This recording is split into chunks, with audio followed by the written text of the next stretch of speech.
Rio Giardinieri is with us. He is a guy who is a vice president of a company that makes cooking equipment for high-end restaurants in L.A. and around the world. And he was up in New York at a conference, and he contracted COVID-19. His story is pretty amazing. Diagnosed with pneumonia and coronavirus, he was admitted into the ICU, put on oxygen, and he made no improvements after a week. Doctors told him there wasn't anything else he can do. He started to tell his family goodbye until there was a friend that called and said there's a potential cure for coronavirus, and doctors gave it to him. We welcome Rio on the phone with us now. Hi, Rio. How are you feeling? Yeah, I'm feeling terrific. Just hoping to get out of here soon. So you're still in the hospital. I am. And you've been there for how long? Just a little over a week now. Okay. So tell me when you started feeling this way, Rio. What were the first signs? I was driving home and just felt really tired and washed out. It had been 3 weeks of travel, so I wasn't surprised. Went home, thought I was going to take a nap, and at 3 o'clock in the afternoon, and wound up sleeping until about 3 o'clock in the morning.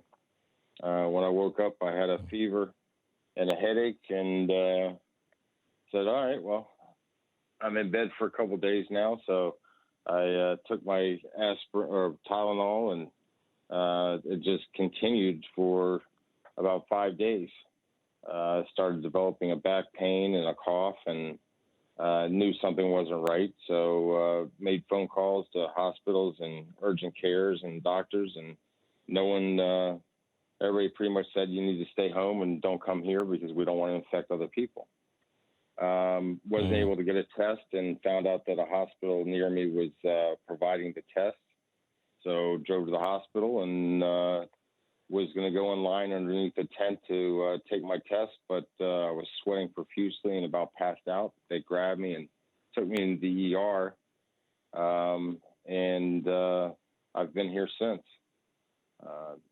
Things progressed and got to the point where breathing was very tough and getting labored.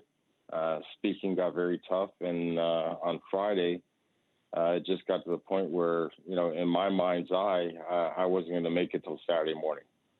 I was tired of it. 9 days of fever, ranging from anywhere from 100 degrees to 102. And on that day, I just decided to call some friends and family and kind of say my goodbyes. When I reached out to a friend in the Keys and spoke to him, he didn't want to hear anything about it, and he started reaching out to a big group of friends of ours, and everybody started chiming in, and a very good friend of mine texted me and said, hey, you need to try this medicine. I'd never heard of it, didn't know it existed, and was and very that's the hydroxychloroquine? It is. The hydroxychloroquine, yes. And so your friend turned you on to it. Go ahead.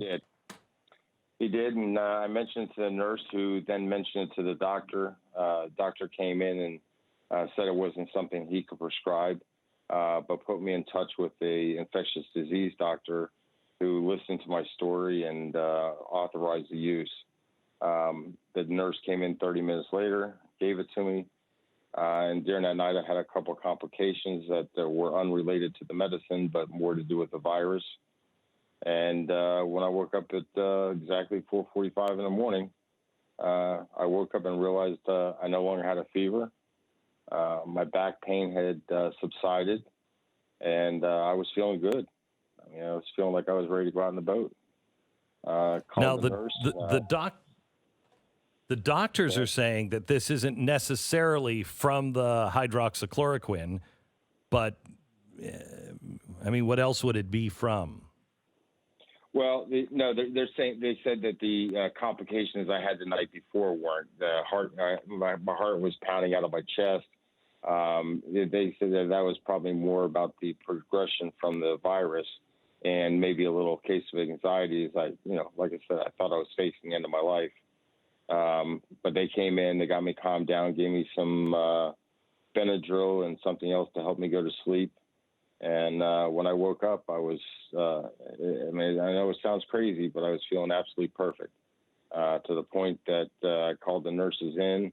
They came in, and all my vitals were back to normal. I no longer had the fever that I had for the 9 days previous, and haven't had a temperature ever since. I feel great. Only thing I had was a lingering headache, but that was a small price to pay. So we got this story from our reporter, Haley Winslow, and she's the one that hooked us up with you. And she said, I'm just glad this story is getting out there. Hopefully it can save millions of lives.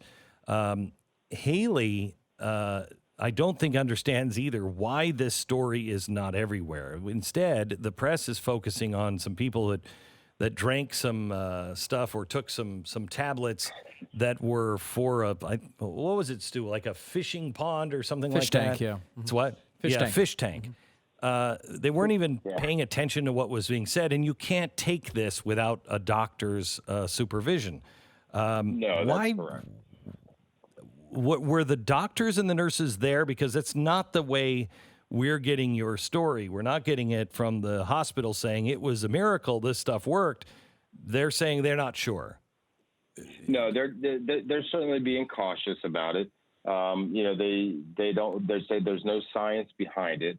I'm not a scientist. I'm not a doctor. I can just tell you how I feel. And I know that I was not doing well in my mind. I didn't believe I was going to be here by the morning. And when they gave it to me at 4:45 when I woke up, if you don't have a fever and you don't have the signs anymore, I don't know anything else to attribute it to but that medicine. And it was told to me to ask, and it's not only me that it's worked for. There's many people this has worked for. So, I certainly understand the hospital's position. They may not be too happy with me telling my story, but the facts are the facts. I'm glad you are. I'm glad you are. Do you know, are they using it for any other patients there in the hospital that you are at? From what I understand, yes, they are. Okay. And have you heard any results on that? No, nothing at all. Nothing at all. Okay. I was reading. Go ahead. No, they don't talk about the other patients too much. It was just a general statement made by one of the nurses. Okay. So there is a South African swimmer, won gold medal for 100-meter breaststroke in 2012. He's been training to go to the Olympics this summer. He just contracted COVID-19. He's had it for 14 days.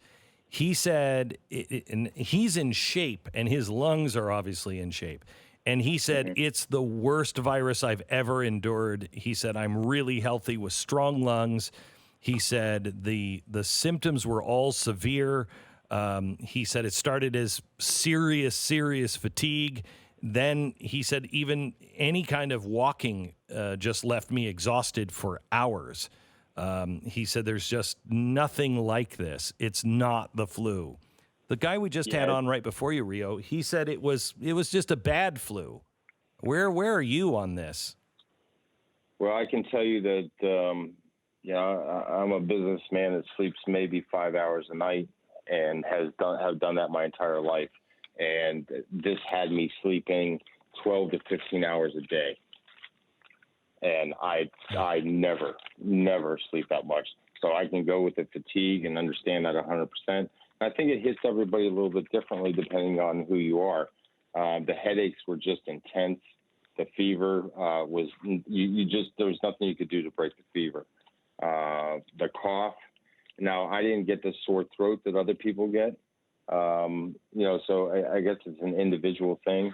But I will tell you, this is nothing you want and nothing you want to play with because it was totally debilitating to me.